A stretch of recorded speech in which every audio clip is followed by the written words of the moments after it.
Well, it's really lovely to be here with you all, in this kind of virtual international Buddhist centre. I'm here, like I said, at the Dublin Buddhist Centre, and one thing I've been trying to do when I give a talk or do a class or something on Zoom is just kind of imagine the room is full of people, and it makes it a little bit easier to kind of get into the flow of speaking to a little green light on my computer. Yeah, but anyway, it's lovely to see all your faces actually, and just remember a very just very enjoyable time actually when I was in New Zealand only in February. Without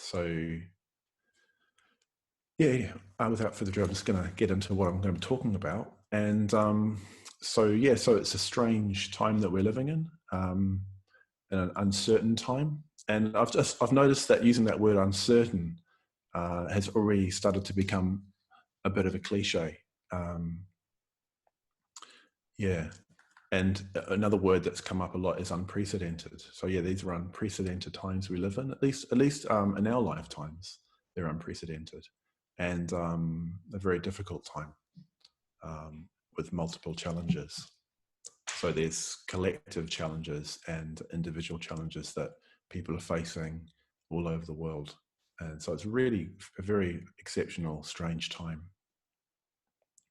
And a few weeks ago, we were having a kind of an online talk like this with some members of our Sangha here in Dublin. And somebody was asking, well, what would the Buddha do? So in a way, this talk is a response to that question, what would the Buddha do? And this is a very difficult question to answer. You know, what would the Buddha do? It suggests that, to know what a Buddha would do, you'd have to know the mind of a Buddha, which would be a very, very difficult thing to know. So it might be a bit, and I think it is a bit easier to know what the Buddha might say, what the Buddha might say in response to a situation like this. And one of the things that the Buddha spoke about on many occasions, and there's lots of different examples of this in different Buddhist texts, which are the records that we have of what he said, is that he said that all that arises, all things that arise in dependence on conditions. So this is a famous teaching of dependent origination or conditioned co-production, praticca samutpada in Sanskrit. And the Buddha said that holds true at all different levels. So all things arise dependence on conditions in the physical world, the world around us, in terms of, matter, as it were, rocks and water and air and all these things. It holds true in the biological world, so the world of living beings in terms of the way our bodies function. Our psychology is also part of it, the way that our mind works in the sort of the ordinary sense. It also functions, this principle, in terms of our actions and how they shape our character, and also in terms of the arising of Buddhas. So because everything arises dependently, everything depends on other things for its existence. And then furthermore, everything is made up of parts. So when those parts come apart, that thing no longer exists. So it's quite an interesting, what we're doing right now, speaking to you on Zoom, is like a seriously complex series of conditions that have come together to make this possible, including, people sending satellites into the outer atmosphere to, enable international web connections and so on. So it's a really complex connection of conditions. And if any one of those conditions stops, then this Zoom room, this talk that we're having, will cease. So that's the same for all conditioned things. They're all made up of parts, and when those parts come apart, that thing no longer exists. So sometimes, for that reason, conditioned things are known or talked about as compounded, in as much as they're made up of parts, or even confected, as in confectionery. So that all things are compounded or confected. And one of the things that the Buddha was talking about is the fact that nothing stands outside this. So there's no phenomena that stands outside or within or behind this flow of conditions, this flow of things arising, independence upon other things. And I mention this because this hasn't changed over the last, I think, we've been in lockdown in Ireland. It's not complete lockdown, but for a similar length of time as New Zealand. And in that time, that 4 or 5 weeks, it's 5 weeks here, things actually, that fact of things, the conditioned nature of things hasn't changed. The fundamental nature of things hasn't changed. What has changed is that the true nature of things has been shown to us a bit more clearly than it usually is. And that revelation, the revelation of the way things are, has been stark and abrupt. I think probably a lot of us have gotten used to it now. But the initial kind of shock of it was quite something. And that's why I think this particular moment in our history, in our collective lives, is a great teaching. So it's a tremendous opportunity to see things as they really are. So, for example, even just reflecting on this virus, this new COVID-19 virus, that's just one condition, one microbe that's entered into the world in which we live. And just that one condition entering, a whole network of conditional relations has utterly changed. And that's happened extremely rapidly. So what this means is that we can learn something not just about this place and time, but about all places at all times. So we can develop wisdom if we reflect on this. So it's probably worth just pausing and just asking the question, so what have we been shown? What is this revelation that we've been shown?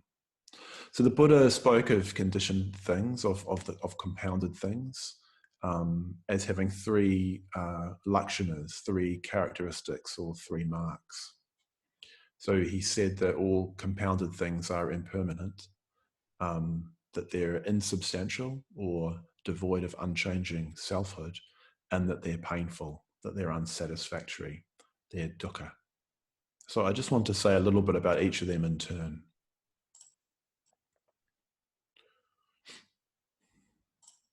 So first of all compounded things are impermanent. So because everything relies on something else for its existence, nothing compounded can last forever, because when the conditions that give rise to it are no longer there, that thing can't exist. So things might be relatively stable or relatively permanent. And often, because things are relatively permanent, we assume that they're always there. But nothing conditioned is absolutely permanent or absolutely stable. And I think one of the things that I've been noticing myself is that I often assume a much more absolute level of stability than what's actually there. And that's just one of the things that I think has been shown really clearly, is that things that we just assume are always going to be available to us. Even just something like, for me living in Ireland, that it's just going to be really easy for me to go to England, just to hop on a boat or a boat or a plane and go to another island. Just never thought that wouldn't be a possibility. So that sort of sense of something being absolutely permanent has been shown to be, well, it's just relatively permanent, relatively stable, that condition. And what it's just remarkable how this pandemic has shown this, has demonstrated this, that a whole myriad of conditions have altered. And that's from worldwide economies just to the day-to-day routine of our own lives. And not just alter, but some things have just completely ceased. And things that we rely on as being constant just aren't there anymore. So I think this fact of impermanence has been shown to us really clearly. And there's something we might like to just talk about in our groups, is how that's happened for us.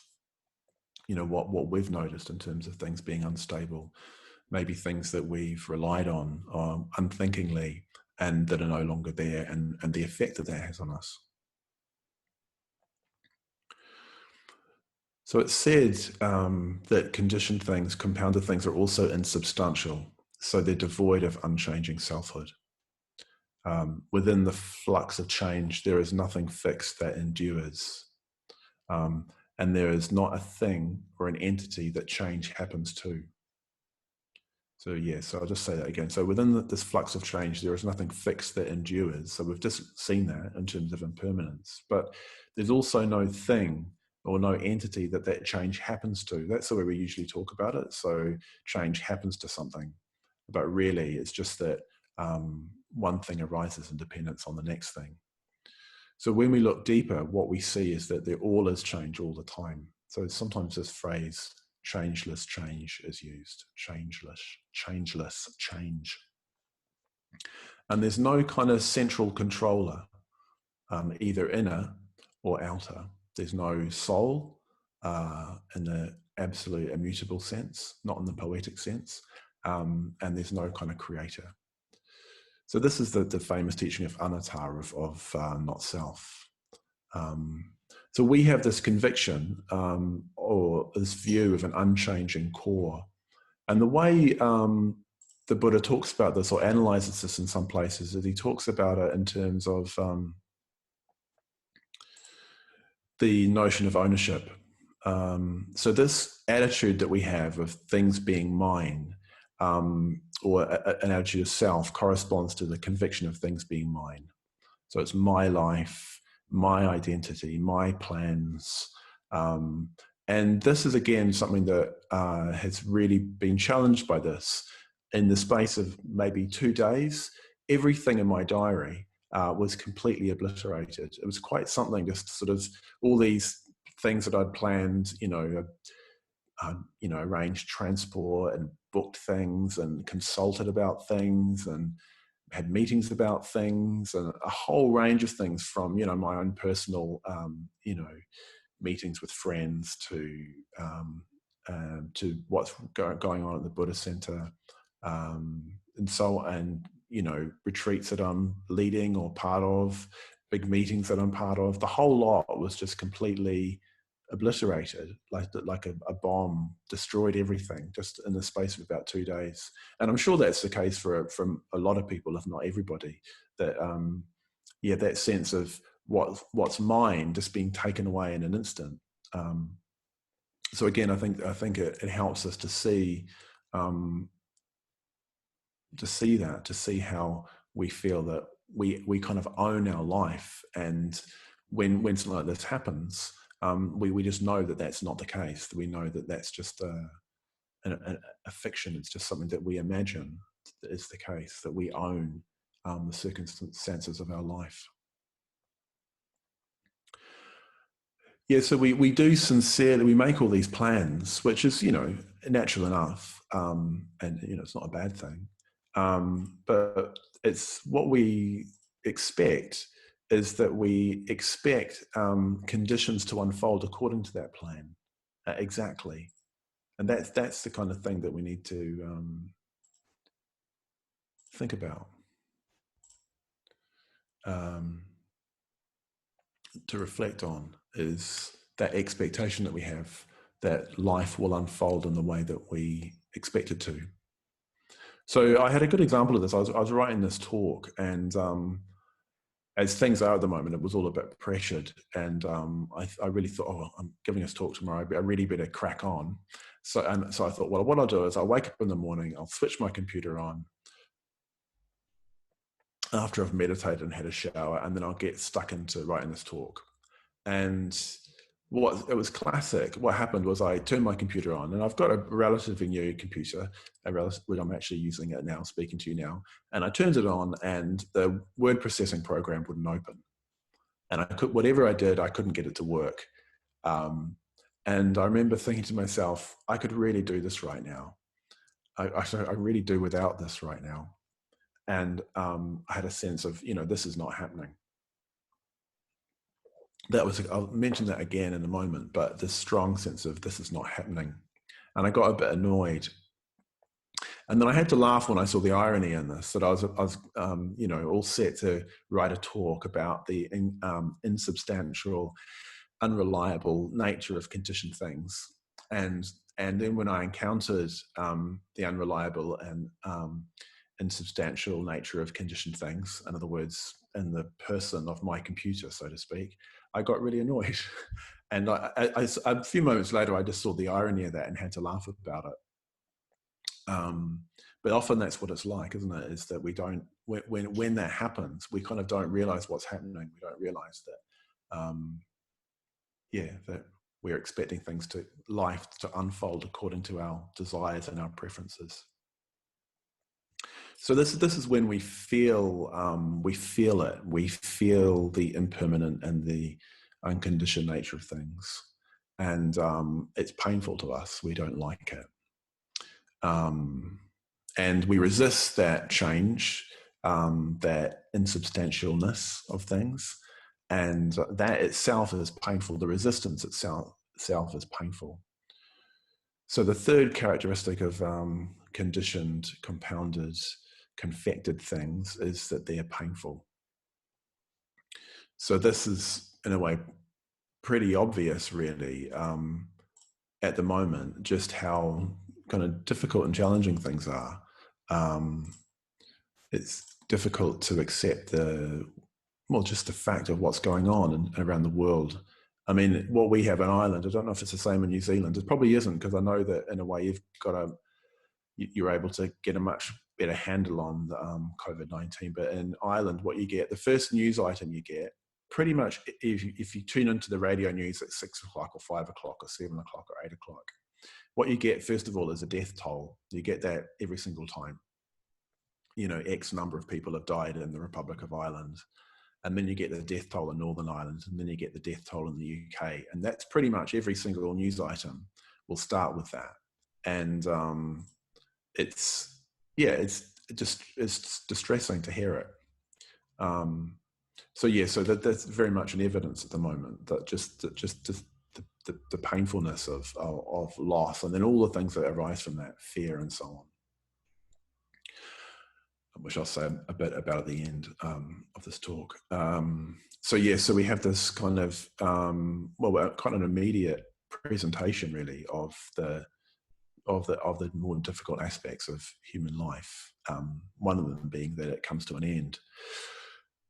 So this is dukkha. So this is when we actually feel the nature of things.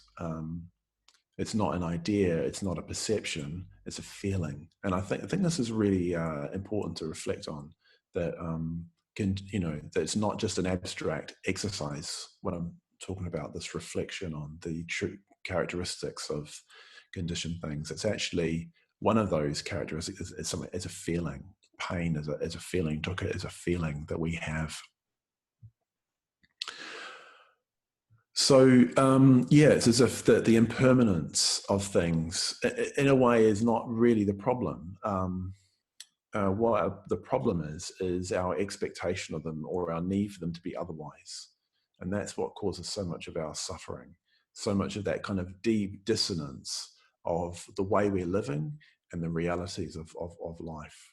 And that's dukkha in the deepest sense, this kind of profound dissonance that so many of us feel so keenly, and what makes us seek out something of real value and that can speak to that, and that of course is the Buddha's teaching.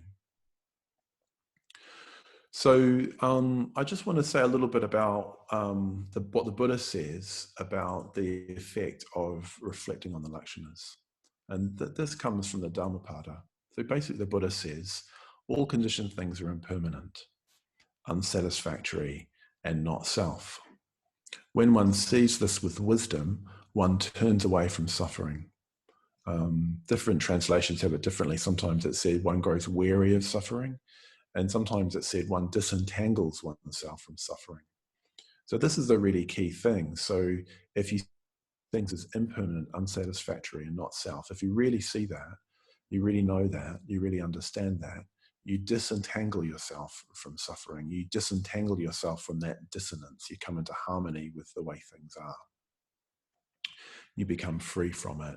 And another little bit from the Dhammapada, which points to the fact that the Buddha has done this, it says that many of you will be familiar with this.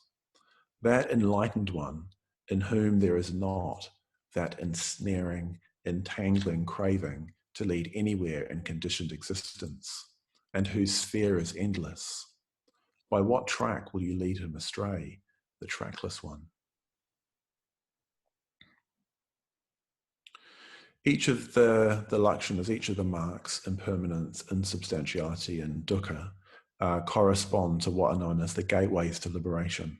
So this really is key, I think, that we see this, that reflecting on these things is a way to free ourselves.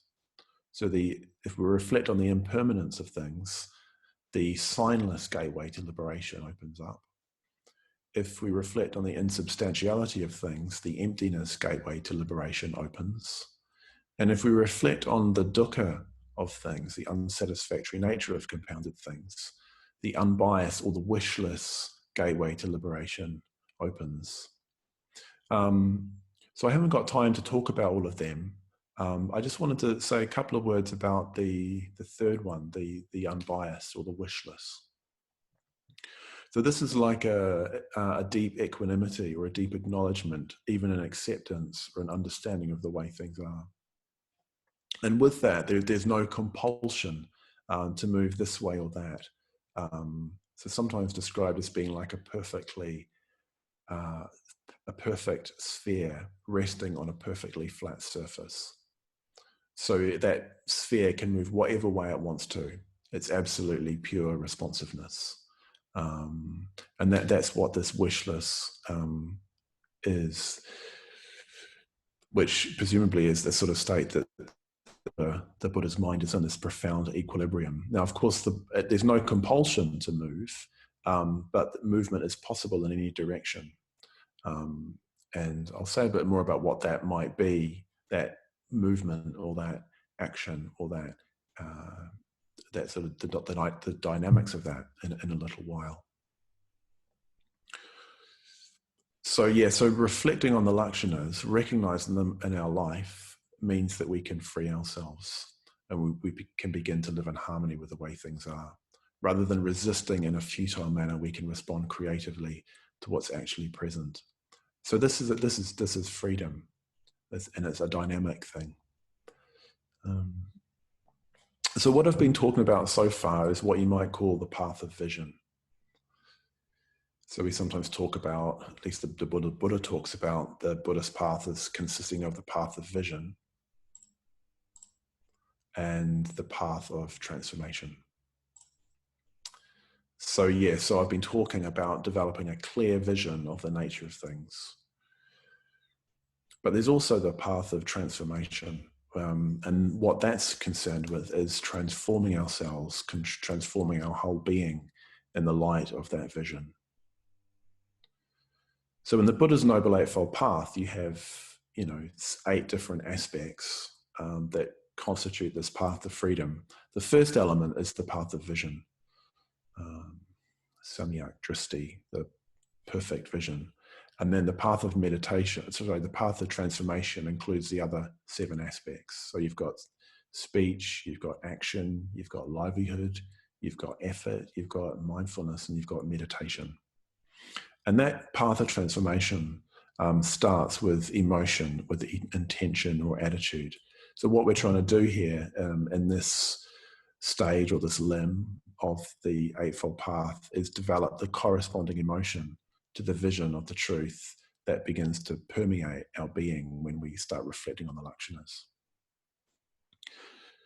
So I wanted to talk a little bit, I'm not going to talk about the whole Eightfold Path, you might be relieved to know, but I just want to say a couple of things about the aspect of developing perfect emotion, perfect intention, perfect attitude.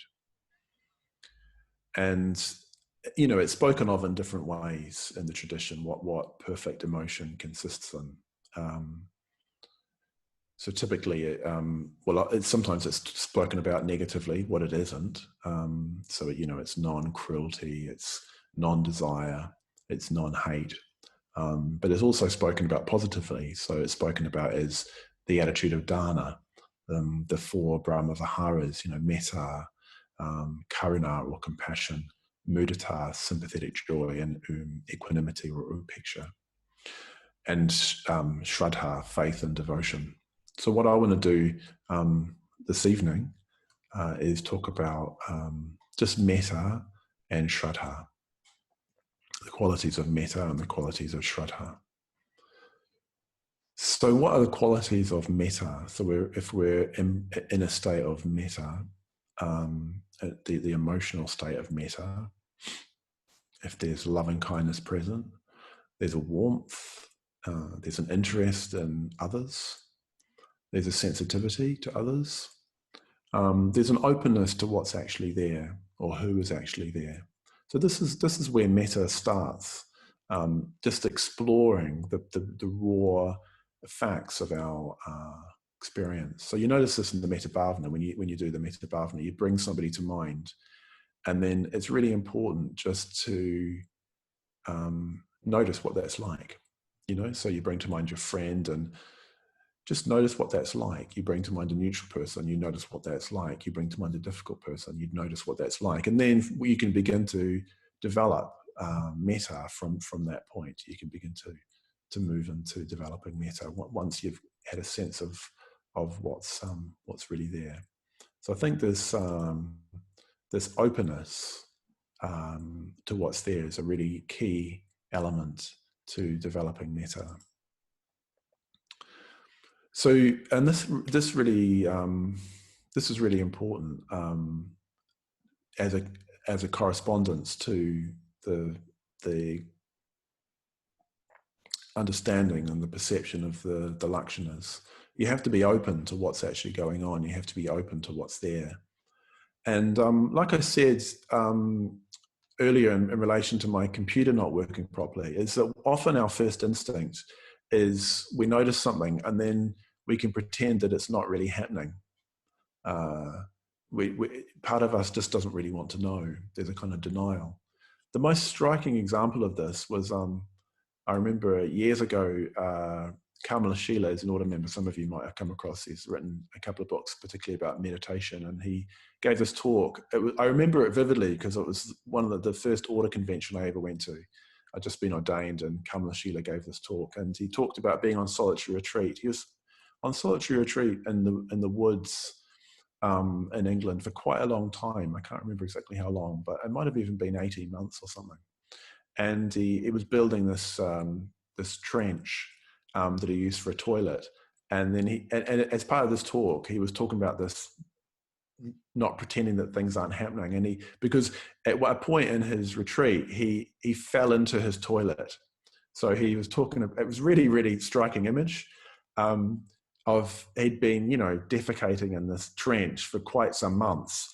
And at one point, I don't know how it happened, but he must have slipped and he landed in his own excrement. And he was talking about this very vivid sense of like, this is not happening. This is not happening to me. Even though it, all the facts were pointing to the fact that it was happening. And I think that's often one of the things that we notice, don't we? That we hear news, and then part of us just doesn't really want to know about it. We're not really open to it. And I've noticed this repeatedly. And at this time, I keep sort of part of my, like I hear a news item, or I just look around on the streets, and everywhere there's, COVID-19, you need to be careful, da, da, da. And, like I said, every news report. And then part of me just doesn't want to know about it and pretends it's not happening.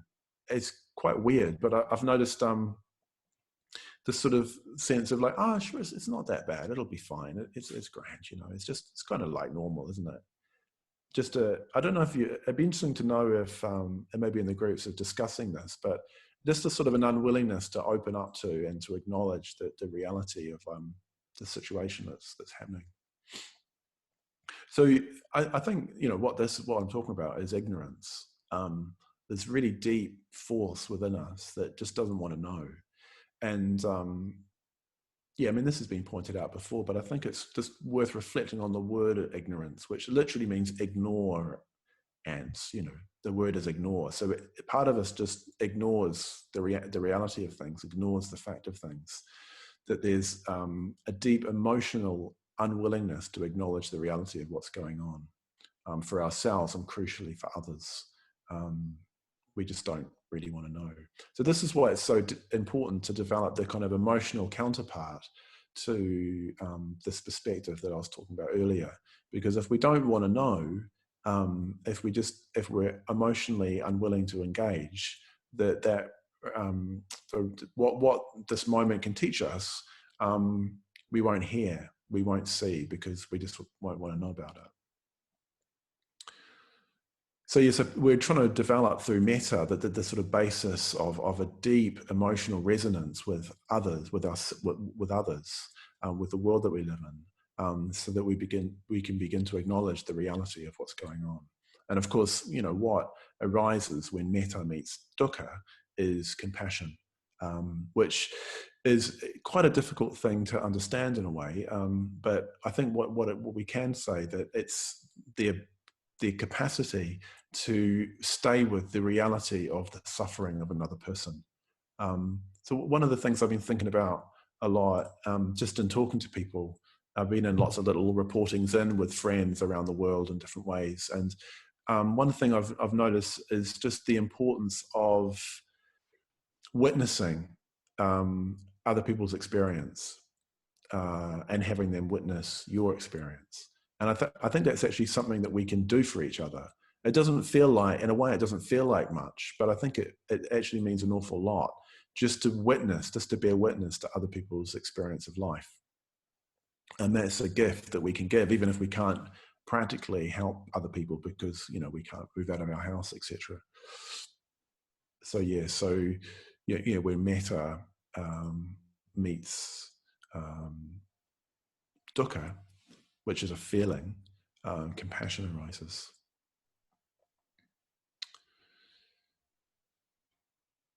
So you might again, this might be something that you might like to discuss when we break into breakout groups in a minute. So that's just a little bit about how metta helps us develop the corresponding emotional attitude to this engagement with the lakshanas, with the true characteristics of conditioned, compounded things.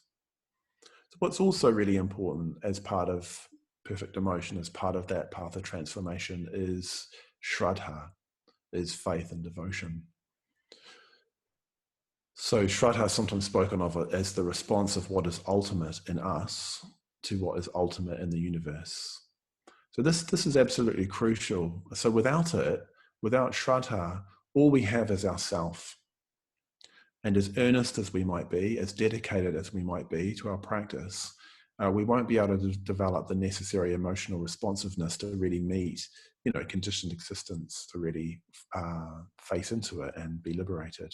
So we need something kind of beyond ourselves that we're in connection with. So this of course, the sort of root of all of the different objects of shraddha is the Buddha. So the Buddha is unconditioned by greed, hatred, and delusion. So what we need to do is to reflect on where we find that openness, that freedom that arose with the Buddha's realization of full enlightenment, where we find that in our own life and experience. So this again might be something you might like to reflect on in your groups. Like, where do you find that sense of openness, that sense of freedom, that sense of possibility, that conviction that there's more to life than what you currently understand and experience? So that might be that gateway for you. That gateway into shraddha might be a memory connected with, I don't know, being on retreat, or sometimes people have these sort of spontaneous mystical experiences. It might be a place. Just seeing Dera Prabha there in Thames. Last time I saw her was up in Sudarshan Loka, which for me is a place that really gives a sense of shraddha. Partly, I think, and in big part because Dada Rinpoche, who's our teacher's teacher, his stupa is there in that place. There's certain maybe Dharma texts that something about the way the language of those texts is expressed speaks to you in a way that suggests something beyond yourself. It might be certain words, certain ideas, even the idea of the three lakshanas, impermanence and so on. An image, friendship, I think, is really important. connections that you have with individual people who seem to embody something that expresses something beyond the conditioned world. And stories of the Buddha and the enlightened mind. So we're all living in this, strange kind of new world, and challenging as it is, we do have what we need to respond to it. I think this is something we need to really reflect on. So we have the Buddha. We're in connection with the Buddha in whatever way. We can practice the Dharma, and I think it really makes us think about what does that really mean in my life. So again, this might be something to talk about. What Dharma teachings do you know? What we need to do is just put them into practice, not get worried about all the variety, but what are the things that you know are really important, and just do them. Things like just trying to move mindfully. And there's so much in this social distancing that we're being asked to do. I don't know how it is in New Zealand, but here, if you go to the supermarket, there's all these markers on the floor to encourage you to stay 2 meters apart from other people. That really means, you need to be really mindful of your body. You need to, here again, we're being encouraged to wash our hands when we get home, when we leave. So you're washing your hands several times a day. So again, it's an opportunity just to mindfully wash your hands. So there's lots of opportunities just to practice very, very fundamental, basic Dharma teachings. So we've got the Dharma, the teachings, the practices. We've got our friends. So it's you can see everybody there on screen. We can call on our friends. We can support them, and we can talk to them if we need a bit of encouragement or perspective. So all of these things we can still engage in, so we can still do. And just in terms of friendship, I mean, one of the things that's been really uplifting in Dublin is, I remember years ago when I was training for ordination, we heard about how friendship was what made the Sangha. So when you strip away all the institutions, you strip away everything, what you're left with is friendship. That's what's really important, the Sangha. And what's been really interesting is, in a way, a lot of that has actually happened. I mean, things have been stripped away, and we don't have a lot of the institutions. I'm sitting in a Buddhist centre which has been empty for 5 weeks. There's been nobody here, and yet the connections between people are very much in evidence and very much alive. So I'm sure that's the same in Wellington and Auckland and New Zealand. That the connections that you have, in a way, the fact that you can't meet in the way that you normally meet kind of reveals the reality of those connections that you have. I mean, it's great that we can talk digitally and on the phone and so on, but it really makes it so much clearer that we really have something here, and it's very strong. So I've just been really inspired by that, and it's, in a way, it's been shown in a way that wouldn't have been shown if we were just continuing on in our normal kind of way. So I think there's a real teaching in that as well, that this time can show us. It tells us, it shows us the nature of the connections that we actually really have, and how important that is. Not just connections with our friends, but connections with the Dharma and the Buddha. So I've talked a bit about the 3 lakshanas, about how this particular time is a time when we can see them a little bit more clearly maybe than we normally can, and how, as well as that, we need to develop the kind of corresponding emotional attitudes of metta and of shraddha, of faith and devotion, as a way to kind of develop the emotional counterpart of that perception, or that perspective. So I just want to finish now just by telling a story, really. It's a story that expresses, you could say, the Buddha's mind of compassion. And it's a story of Avalokiteshvara. So Avalokiteshvara is the Bodhisattva of compassion. Many of you will be familiar with him. The different ways that he's represented in different iconographies. And he's the embodiment of a mind, of a heart that's completely suffuse, that's completely embodies compassion. And there's many different stories about Avalokiteshvara. In this story, Avalokiteshvara surveys the world of beings. He kind of looks out over the world of beings, and he sees the suffering that beings are experiencing and the profound depth of that suffering. Beings being born and dying and suffering illness and death and war and famine and plague and so on. And he's profoundly moved by that vision, and he weeps. So Avalokiteshvara begins to weep. And he weeps so profusely and for so long that his tears accumulate into first a pond and then an enormous lake. So there's a lake of the tears of Avalokiteshvara, which is formed by his weeping. And then in the story, in that lake, there emerges a beautiful blue lotus flower. It emerges out of the water of the lake. And on that blue lotus, there rests the moon. And atop the moon, this sort of mat of moon, arises a beautiful bodhisattva in female form. And her body is made of green light, a little bit like light passing through greenstone. And she's seated in meditation with one foot reaching down on another smaller blue lotus. And she holds sprays of blue lotus flowers in both hands. And her right hand is by her right knee. Her palm is outward in the gesture of generosity, of supreme generosity. And her left hand is held upright with her palm facing outwards in the gesture of fearlessness. And her ring finger and thumb clasp the stem of a spray of blue lotus. And her three other fingers of her left hand, her index finger, her middle finger, and her little finger, are held upwards. They're upright. So it's a little bit like that, if you can see. And those raised fingers, those three raised fingers, represent the three jewels. They represent the Buddha, the Dharma, and the Sangha. And she's got this beautiful, sweet smile, and her whole countenance radiates compassion.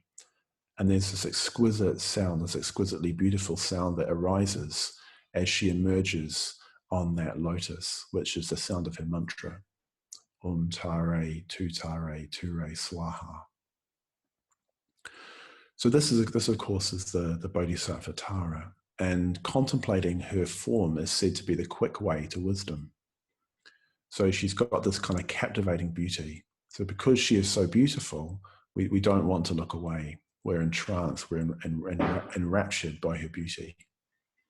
And the sweetness of her compassionate smile reminds us of the importance of developing metta for all beings. The fearlessness gesture of her left hand with three fingers uppermost remind us that the three jewels, the Buddha, the Dharma, and the Sangha, are the ultimate source of fearlessness. And with that fearlessness as our lodestar, the unfolding lotuses surrounding her body represent the process of growth that we enter into as we engage deeply with the reality of the lives of beings. So Tara is a mysterious force, and the color green is often talked about as being mysterious. It's not quite blue, it's not quite yellow, it's somewhere in between. So you get this very much with the symbolism of Amoka City, like this rupa that's behind me. And I said at the very beginning of this talk that it'd be very difficult to know what the Buddha would do in this situation. So even his enlightened disciples apparently were in awe of him, of the Buddha. And his activity is a kind of a mystery. So how do you understand the actions of someone in whom all self-centered desiring has completely faded away?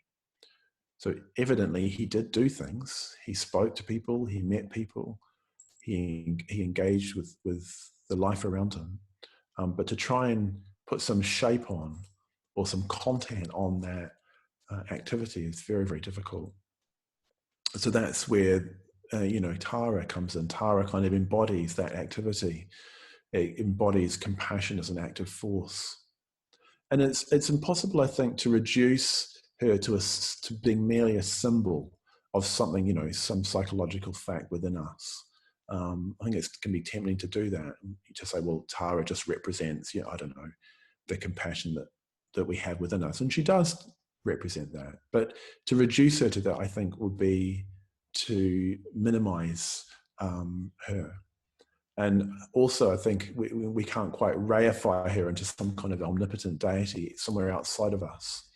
So I think these bodhisattvas, Tara and the others, even the Buddha, exist in a mysterious middle way between outside and inside, in a realm of spaciousness and light. And this itself is a kind of a gateway in an image, in terms of color, in terms of form, of those gateways to liberation, the signless, the emptiness, and the unbiased that I mentioned earlier. So because all things are conditioned, rather, all circumstances are completely unrepeatable. You can never absolutely repeat any set of conditions. And we don't know exactly where we're heading. I mean, this is one of the things about, that I mentioned right at the beginning, is it's uncertain. And again, conditioned life is always uncertain. Living in the conditioned world is always uncertain. And when we feel that more keenly, fear can arise. In a way, it's quite natural that we're not quite sure, and fear can arise. But we can call on the three jewels, and we can call on Tara, and then that we can be confident that if we do all these things, the path that we need to tread will emerge, we'll know what to do. So I just wanted to finish now by just chanting Tara's mantra 7 times for the health, the happiness, and the freedom of all beings. So please feel free to join in if you want to. Om Tare Tu Re Swaha. Om Tare Tu Re Swaha. Om Tare Tu Re Swaha. Om Tare Tu Re Swaha. Om Tare Tu Re Swaha. Om Tare Tu Re Swaha. Om Tare Tu Re Swaha.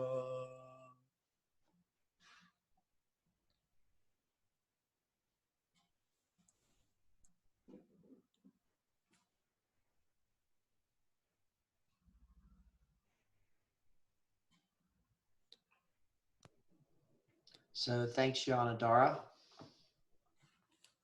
That was great. Really appreciated that. It was, thanks for the evocation of Tara at the end, and drawing out this connection between the 3 lakshanas and the emotional equivalents, talking about metta and shraddha. One of the things I thought was really good that you said was just this invitation to review what you know about Dharma practice, and Right. and do what you know. And yeah, and I think it's really interesting sometimes that we're always looking for the the appropriate practice in the moment, but we know a lot of practices already. Yeah.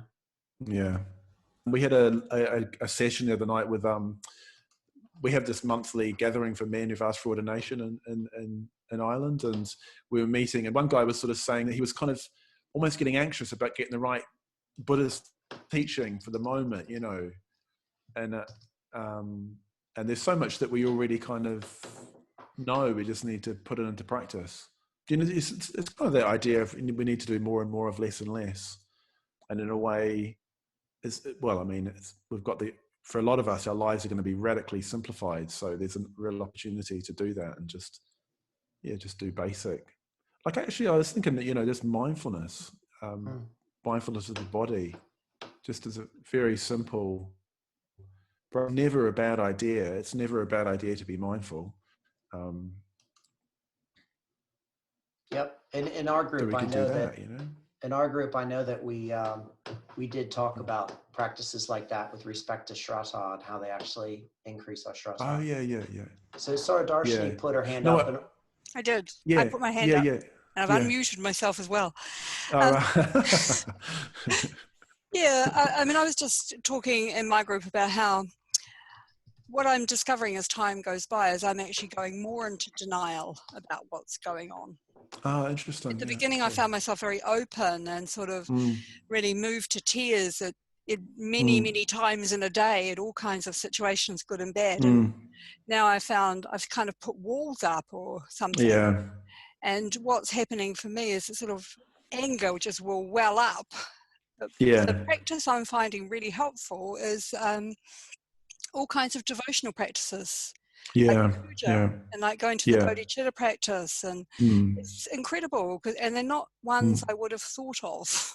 If I sat down and thought, will a puja help me? I don't think I would have come up with that.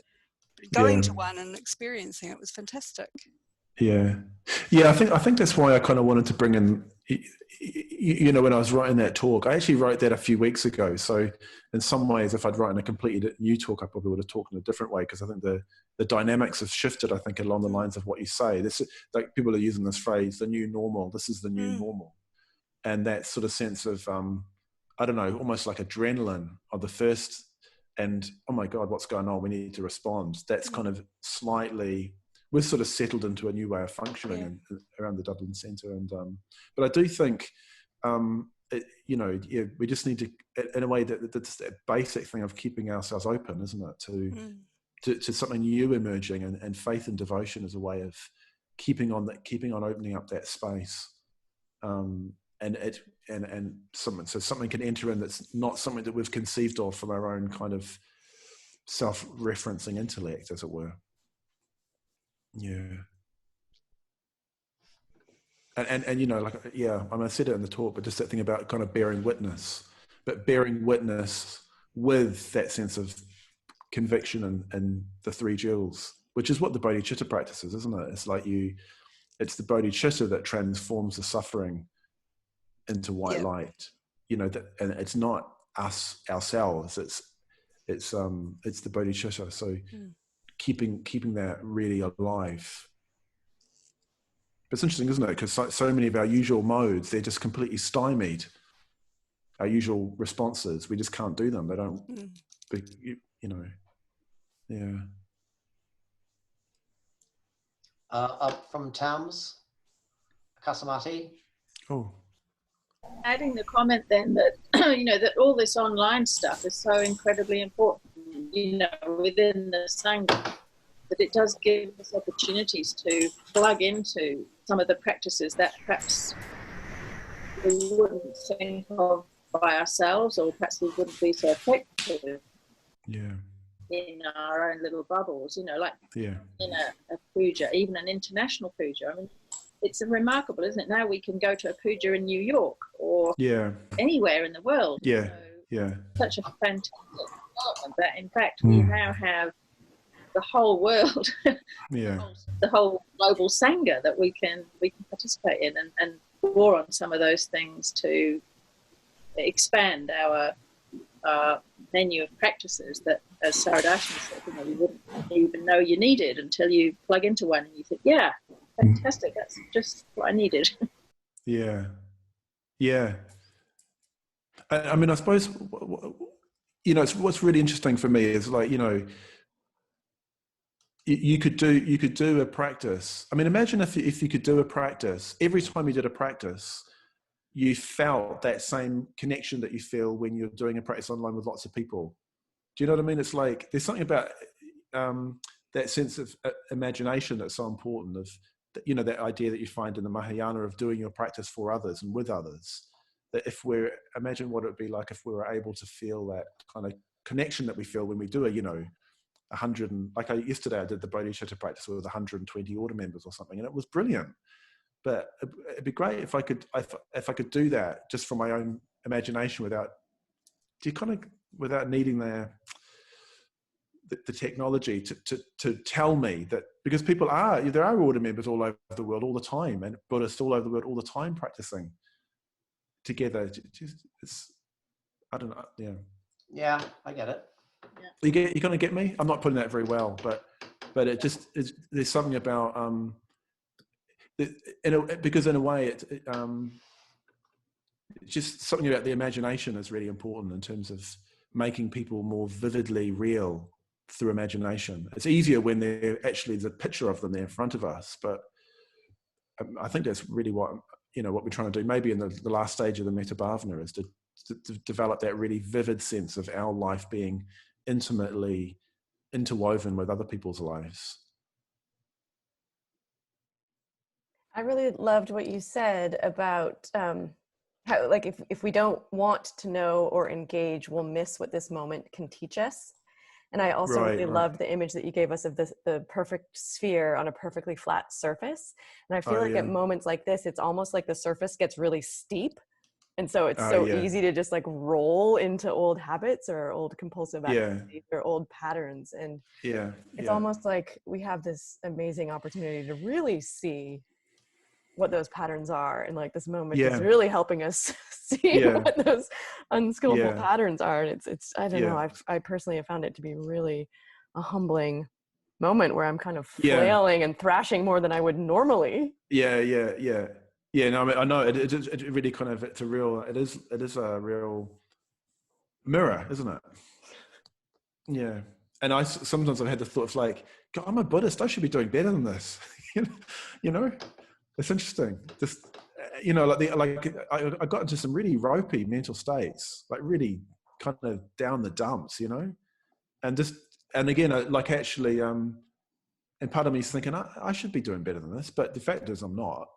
So actually, again, keeping on coming back to what the reality is of, right now I feel really pissed off, or I feel really bummed out, or, whatever, and acknowledging the reality of that, at the same time not accepting it in the sense of, it's really, really hard right now, and of course I'm going to feel angry and pissed off.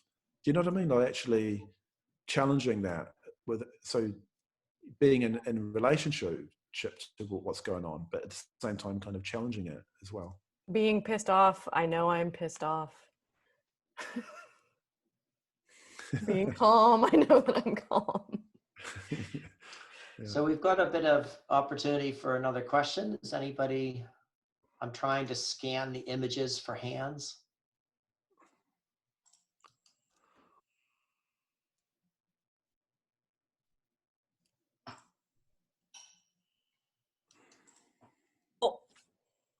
For me, I've been sort of tootling along with everything that everybody is saying resonates for me, but also wondering what I can do. I mean, I look at what's happening in New York or in America, or what's happening in England, the degree of the suffering. What can I do? And sometimes I'll find like I'll get in the shower and weep for about 30 seconds and then it'll be gone. But I think for me, it's just saying, okay, here I am. I'm just going to be, create the Buddha field wherever I am, out of a kind of attitude of, just trying to be bigger than I might feel at the moment, more generous, more calm, less self-absorbed than I feel I could be at the moment. I'm trying to remember to do, and to be present as much as I can. And, that's what I can do in light of, we're lucky. Our country is governed by, we have a beautiful country and our government is remarkable. But I look around at what's happening in the rest of the world. I mean, I have family in the States and people I care about in England, and it's really hard. It's not hard. It's just I need to pay attention to what I do with myself. Kind of think of what is it that I can do that will make a difference. And it gets into Indra's net and imagination and trying to understand what the larger forces or patterns are that I can work with. Yeah. Well, I suppose, like in a way, it's, I mean, what you can absolutely do, isn't it? Every moment, what you can absolutely know that you can do is to recognize what is going on in your own mind, and develop that. And you might not be able. That's what's so striking, isn't it, about this kind of time, is that a lot of the time you can't do anything to help. Where people are, you can send money, and that's a really good thing to do, but that sense of impotence can be really quite difficult. But I'm finding it very difficult. Yeah, very, very difficult. But just to come back to, well, this bearing witness in your own mind to your experience with that sense of concern for others, and even, I mean, the Mahayana turns that round. It sort of says, well, practice, develop your mind out of that concern for others. Yeah. So thanks, everyone. I'm gonna just step in. It's 8:30 now, and we've gone a bit over. We like to try and end it around 8:15 or so. So we've allowed it to go over just to accommodate this wonderful opportunity, which thank you very much to Jnanadhara for coming to us all the way from Dublin, Ireland. And in case you didn't realize it, he woke up very early in the morning to do this. Thank you. Yeah. Pleasure. Yeah. Yeah. So, please. Well, it was really lovely just to see you all, actually, and to connect in this way. And I look forward to seeing you again. Maybe we can do this again sometime soon. Good idea. Yeah. Good idea. Yeah. Thank you. Okay, pleasure. Yeah. Lots of love. See you later. Bye-bye. Thank you. Thank you.